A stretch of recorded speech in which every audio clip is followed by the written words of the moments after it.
TTR 125 top end, piston, ring, cylinder, all that good stuff. This should work through 2001, I believe, through 2016. They're all pretty much the same. Let's get started. First thing you're going to want to do is remove the bolts and the seat, both sides. Once that's done, you can go ahead and slide the seat out. Now that the seat's out, you can go ahead and undo this little band. Once that's undone, come around to the side and unbolt the two bolts on either side of the gas tank. Now just pull your gas vent tube out and unplug the gas line from your carburetor, which will be on this side, of course. Take that gas line off. You can take it off here, you can take it off at the carb. It would also be wise to have a tray or something to keep all your tools and all your parts in. So the next thing we're going to do is remove the carburetor. We're going to take the carburetor off the top, remove the spark plug, and go ahead and unscrew them exhaust bolts. Now that the spark plug wire, the carburetor, and the exhaust nuts have been removed, we need to take the muffler bolt off the rear here. Now we need to come to this side of the bike and remove this nut right here. Now go ahead and remove the exhaust. Now come to this side of the bike, take off those 3 engine mount bolts right here. They are 12mm. Next, we're going to take off the timing chain cover. Just remove those bolts, the 2 bolts on the timing chain cover. Now that the timing chain cover has been removed, let's go ahead and remove the timing chain tensioner. Now that the cam chain tensioner has been removed, let's go ahead and loosen these head bolts up here. All 4 of them, there's 4. Next up, take a wire, tie it around the timing chain, good and snug where it won't fall down in the engine. Remove these 2 Allen bolts right here. Now go ahead and remove both these covers. Now once the 2 covers have been removed, we can go ahead and remove the lower motor mount. And we'll probably have to remove the skid plate first. So there's two bolts back there, 1 up front, and then we got to remove the main mount bolts. Now that the skid plate and the lower motor mount have been removed, we can go ahead and remove this timing gear here, and it's both 17mm. Now we're going to remove the head bolts, and while we're at it, we're going to pop out the old timing gear here. Now to help us remove this last head bolt, which is a pain, maybe you can do it, I cannot. We need to remove this back bolt here. It's another engine mount on the rear side. After the 4 head bolts have been removed, we can go ahead and remove the old valve train. Now that the valve train has been removed, go ahead and remove this cam chain guide right here. Now go ahead and remove the cylinder. Piston is toast. Cylinder, toast. Looks like crap. Valves.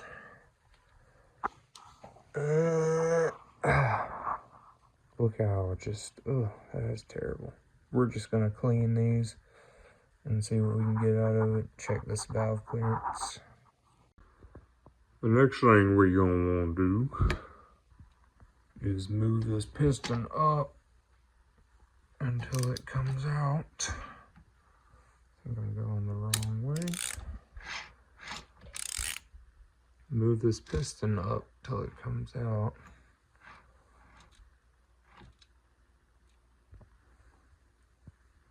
Now place a rag in here around the piston and around the chain so it does not fall in the engine when you're taking the pin out.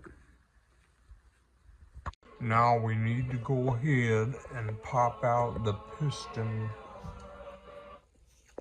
We need to take these little tabs, stick like a flathead screwdriver or something in there, just twist it and pop that pin out, and the piston should come on off. Now you can see how bad this piston is. Yep, it's pretty worn, and it is time for a new one. All right, so it's a new day. We have our top end kit. Got cylinder, gaskets, spark plug, red thread locker, our pin, retainer rings, piston rings, and of course our piston. So I have my oil rings here, and this expander ring is sandwiched between these two on the bottom slot. That's the oil slot there on the bottom of the piston. And when you put this expander ring on, where it's cut in the crimp at, it needs to be facing upward and butted together. Do not let them overlap each other. It needs to be just butted up. The oil rings are on, and the crimp is facing upward and butted together, not overlapped. Now the solid black ring is your middle ring, and it has writing on it, which means this is the upside. Sometimes your compression ring will also be black, but it's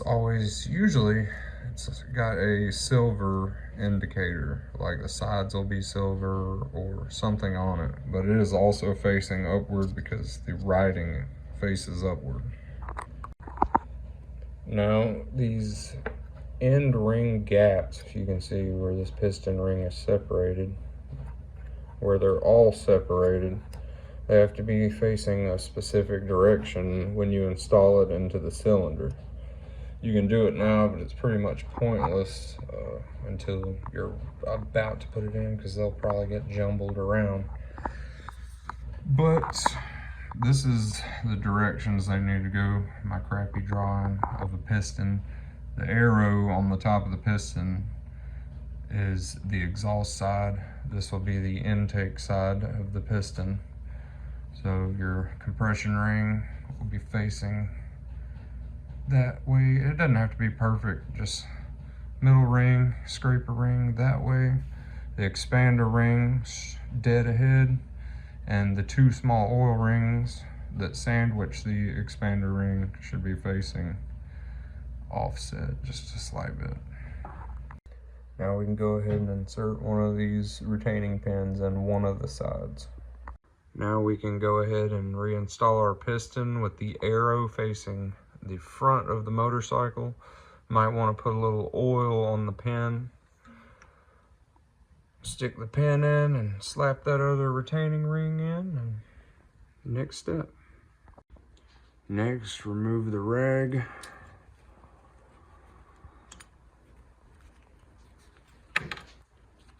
Go ahead and clean up your area here, and we can put this gasket on. You can take this pin dowel and put it in to hold your gasket in place. Also, this little O-ring did not come with my new top end kit. I had to reuse my old one. Now you want to lube up this cylinder so we can slide the piston in. Now we need to slide this cam chain tensioner back in.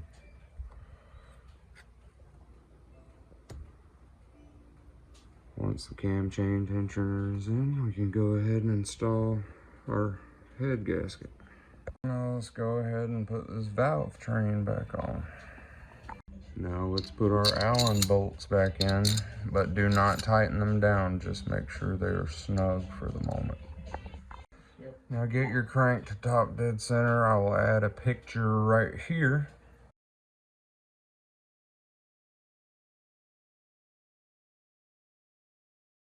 And once it's lined up to top dead center here, we can go ahead and put this cam gear in and try to get the cam gear lined up. Also, we have to get it to top dead center. This line has to match this point. Okay, now that we're at top dead center on our cam chain sprocket here, we can go ahead and put our cam chain sprocket bolt back in, but we need to add a drop of some thread locker to it. Now it's time to put the head bolts back in. You need to put a drop of thread locker on the end of these head bolts, and whenever you torque them down, you need to tighten them in a crisscross pattern. Now we can torque these Allen heads down. Come down here, crank this crankshaft counterclockwise a few times, and make sure our top dead center is still lined up. Okay, now on the cam chain tensioner, go ahead and remove this cover. Inside there is a small flathead. You can use scissors because I don't know where my flathead is right now. Go ahead and twist this clockwise and that tensioner will retract, and you want to spin it all the way until it won't spin anymore. It should lock in place. Now you can go ahead and bolt it in. Don't forget your gasket.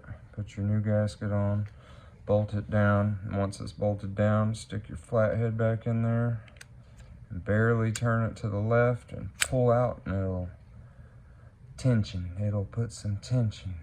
That's what it is. It's a tensioner. Now we can go ahead and reinstall our covers. And while we're at it, we can go ahead and put our timing chain cover back on too. Now that the cam chain cover is back on, now we can reinstall our lower motor mount and our skid plate. Now that the skid plate is back on, the lower motor mount is back on, you can go ahead and install this upper motor mount. Once the upper motor mount is installed, go ahead and put your exhaust back on. You might want to start with this middle bolt right here. Now I'm going to go ahead and hook this carburetor back up, and I'm going to replace this spark plug right here. Now we're going to go ahead and test our valve lash. So we'll go ahead and remove our valve covers here. One on this side, one on the front. We'll take these covers back off. If you already put them back on, get it at top dead center so we can check our valve clearance. Now the intake side should be 0.08 millimeters to 0.12 millimeters. This side feels pretty good, so we don't have to do anything to this side. Now over here on the exhaust side, it should be 0.10 to 0.14 millimeters. So let's try this out. And that is also perfect. But if you would like to know how to adjust your valves, you actually just loosen this nut right here. And once you loosen this nut, you can spin this little square right here. Righty-tighty, lefty-loosey. Right will bring it down, left will bring it up. And that'll help you get your valve lash. Once you just keep your gauge in there, tighten that down till it barely slides in and out. Then come back and tighten this nut down. And that's how you set your valve lash. Now go ahead and slap that gas tank back on. Put your gas tube back on. Turn the fuel on. See how easy she starts. Key's already on. And this is something from the previous owner. I plan on replacing the start switch.